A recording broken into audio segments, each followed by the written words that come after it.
Salut à tous, bienvenue sur Direct Snap, j'espère que tout le monde va bien aujourd'hui. On se retrouve pour une nouvelle vidéo avec Marianne. Elle se confie sur son manque de confiance en elle et sa dépression. Elle dévoile son secret qui lui a permis de passer de l'autre côté et de s'en sortir. Marianne souhaite transmettre une image positive à ses abonnés. Comme elle nous l'explique, avant de faire l'émission Mario au premier regard, elle a vécu des moments difficiles, mais malgré tout, elle a su se relever et souhaite donc venir en aide à ceux qui étaient dans le même cas qu'elle. Allez, je vous laisse découvrir les images, n'hésitez pas à partager vos réactions en commentaire. Bonne vidéo à tous. Coucou mes petits bisounours. Bon, alors aujourd'hui, comme tous les vendredis, on va traiter du body positive.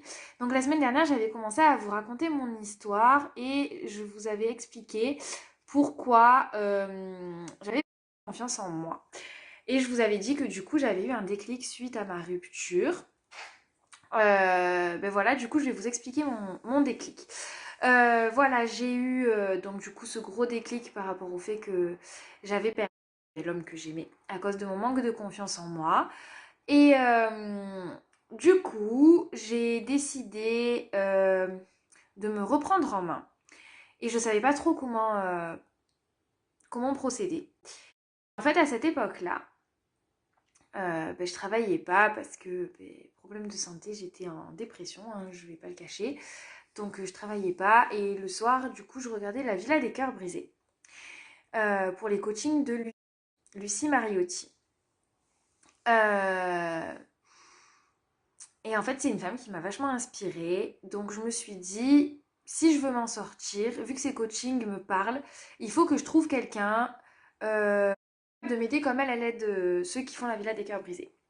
Donc j'ai cherché un peu sur Marseille, etc. Mais c'est vrai que c'est compliqué quand on ne connaît pas. Donc je suis allée chercher Lucie sur Internet et je suis allée sur son site. Donc bref, il y avait tous les coachings qu'elle proposait et malheureusement c'était un peu trop onéreux pour moi, hein, on va pas se le cacher. Donc du coup, je lui ai simplement demandé de l'aide. Et alors je sais pas si c'est parce que mon histoire m'a touchée, si c'est parce que à ce moment-là, elle était peut-être un peu plus libre pour aider les personnes qui en avaient besoin. Mais elle m'a envoyé un mail suite à ma demande. Et elle m'a envoyé un petit livret sur la confiance en soi avec plein d'exercices à faire.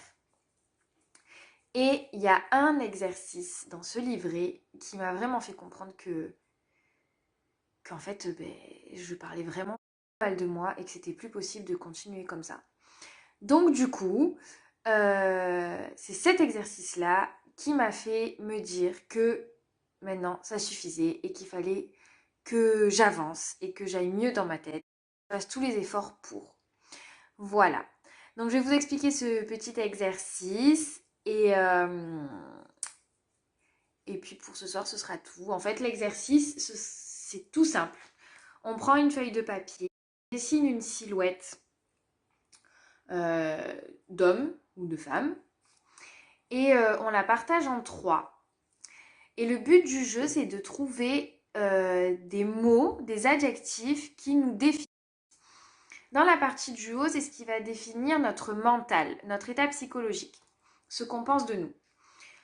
Dans la partie du milieu, c'est tout ce qui va définir notre cœur, nos ressentis, voilà, tout ce qu'on pense de nos émotions.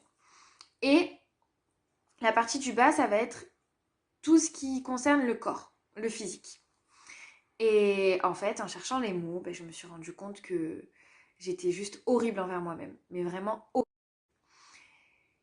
Il n'y avait aucun mot positif, mais clairement aucun mot positif. Et c'est en lisant la feuille, une fois que je l'avais terminée, j'ai réfléchi plusieurs jours sur les mots à mettre. Hein. Et c'est en lisant la feuille que je me suis rendu compte que j'étais vraiment super méchante envers moi-même. Et je me suis effondrée, je me suis mise à pleurer. Et je me suis dit, il faut que ça change. Et j'ai collé cette feuille sur le miroir de ma salle de bain. Et je l'ai gardée mais pendant des jours et des jours. Et tous les jours, je me forçais au moins une fois par jour à écrire toutes les atrocités que j'avais pu écrire sur moi. Je pleurais tous les jours, hein, c'était horrible. Mais ça m'a permis de me dire, je ne veux plus penser ça de moi-même. Et ça a marché. Voilà.